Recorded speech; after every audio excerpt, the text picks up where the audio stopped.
জাতীয় ঐক্যমত্য কমিশনের বৈঠকে যেভাবে ঐক্যমতের বিষয়ে আলোচনা চলছে তাতে কিয়ামত পর্যন্ত শতভাগ ঐক্যমত হবে না বলে মন্তব্য করেছেন গণ অধিকার পরিষদের সভাপতি নুরুল হক নূর।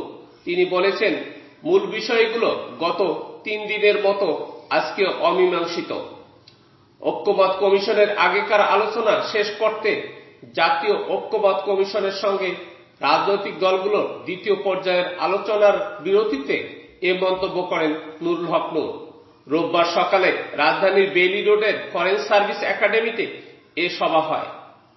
ঐক্যমতের সঙ্গে নিজেদের অনেক প্রস্তাব থেকে সরে এসেছেন বলে মন্তব্য করেন গণ অধিকার পরিষদের সভাপতি নুরুল হক নূর। তিনি বলেন, অনেকগুলো বিষয়ে নিজেদের অবস্থান থেকে সরে এসে একমত হচ্ছি আমরা, কিন্তু এখানে কিছু কিছু দল একেবারে নিজেদের অবস্থানে অনড়। 2 থেকে 3টি দল তাদের পার্টির কনফার্মেশন নিতে হচ্ছে, দল থেকে ক্লিয়ারেন্স নিতে হচ্ছে। যদি এভাবে চলতে থাকে কিয়ামত পর্যন্ত কোনো ঐক্যর সম্ভাবনা দেখি না। গণ অধিকার পরিষদের সভাপতি নুরুল হক নূর বলেন, কোনোভাবে শতভাগ ঐক্যর জায়গা তৈরি হবে না। এর জন্য আমরা বারবার বলেছি, কতটুকু পর্যন্ত আলোচনায় একমত হলে তাকে ঐক্যমত বলবেন, কিংবা কতটি দল একমত থাকলে সেটাকে ঐক্যমত বলবেন, এটা একটা মাপকাঠি ঐক্যমত কমিশনকে নির্ধারণ করা দরকার। আমরা ঐক্যমত কমিশনকে বলেছি, আপনারা এখানে রেফারির ভূমিকায় আছেন।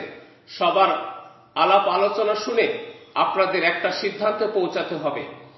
আজকের আলোচনায় অংশ নিয়েছে বিএনপি, জামাত, সিপিবি, এনসিপি, ইসলামী দল, গণ অধিকার পরিষদ, গণসংহতি সহ 30টি রাজনৈতিক দল। এর আগে সর্বশেষ গত বৃহস্পতিবারের আলোচনায় রাষ্ট্রপতি নির্বাচন, প্রধানমন্ত্রীর মেয়াদ, সংবিধান ও রাষ্ট্রের মূলনীতি এবং নির্বাচনী এলাকা নির্ধারণ নিয়ে আলোচনা হয়। তবে সেদিন এ বিষয়ে কোনো সিদ্ধান্তে পৌঁছাতে পারেনি রাজনৈতিক দলগুলো ও জাতীয় ঐক্যমত্য কমিশন।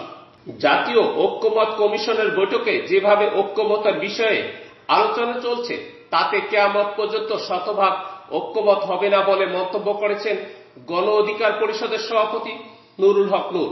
তিনি বলেছেন, মূল বিষয়গুলো গত 3 দিনের মতো আজকে অমীমাংসিত।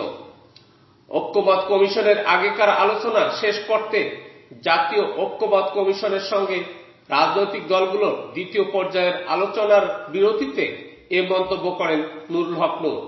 রোববার সকালে রাজধানীর বেইলি রোডের ফরেন সার্ভিস একাডেমিতে এ সভা হয়। ঐক্যমতের সঙ্গে নিজেদের অনেক প্রস্তাব থেকে সরে এসেছেন বলে মন্তব্য করেন গণ অধিকার পরিষদের সভাপতি নুরুল হক নূর। তিনি বলেন, অনেকগুলো বিষয়ে নিজেদের অবস্থান থেকে সরে এসে একমত হচ্ছি আমরা, কিন্তু এখানে কিছু কিছু দল একেবারে নিজেদের অবস্থানে অনড়। 2 থেকে 3টি দল তাদের পার্টির কনফার্মেশন নিতে হচ্ছে, দল থেকে ক্লিয়ারেন্স নিতে হচ্ছে। যদি এভাবে চলতে থাকে কিয়ামত পর্যন্ত কোনো ঐক্যর সম্ভাবনা দেখি না। গণ অধিকার পরিষদের সভাপতি নুরুল হক নূর বলেন, কোনোভাবে শতভাগ ঐক্যর জায়গা তৈরি হবে না। এর জন্য আমরা বারবার বলেছি, কতটুকু পর্যন্ত আলোচনায় একমত হলে তাকে ঐক্যমত বলবেন, কিংবা কতটি দল একমত থাকলে সেটাকে ঐক্যমত বলবেন, এটা একটা মাপকাঠি ঐক্যমত কমিশনকে নির্ধারণ করা দরকার। আমরা ঐক্যমত কমিশনকে বলেছি, আপনারা এখানে রেফারির ভূমিকায় আছেন। সবার আলাপ আলোচনা শুনে আপনাদের একটা সিদ্ধান্তে পৌঁছাতে হবে। আজকের আলোচনায় অংশ নিয়েছে বিএনপি, জামাত, সিপিবি, এনসিপি, ইসলামী দল, গণ অধিকার পরিষদ, গণসংহতি সহ 30টি রাজনৈতিক দল। এর আগে সর্বশেষ গত বৃহস্পতিবারের আলোচনায় রাষ্ট্রপতি নির্বাচন, প্রধানমন্ত্রীর মেয়াদ, সংবিধান ও রাষ্ট্রের মূলনীতি এবং নির্বাচনী এলাকা নির্ধারণ নিয়ে আলোচনা হয়। তবে সেদিন এ বিষয়ে কোনো সিদ্ধান্তে পৌঁছাতে পারেনি রাজনৈতিক দলগুলো ও জাতীয় ঐক্যমত্য কমিশন।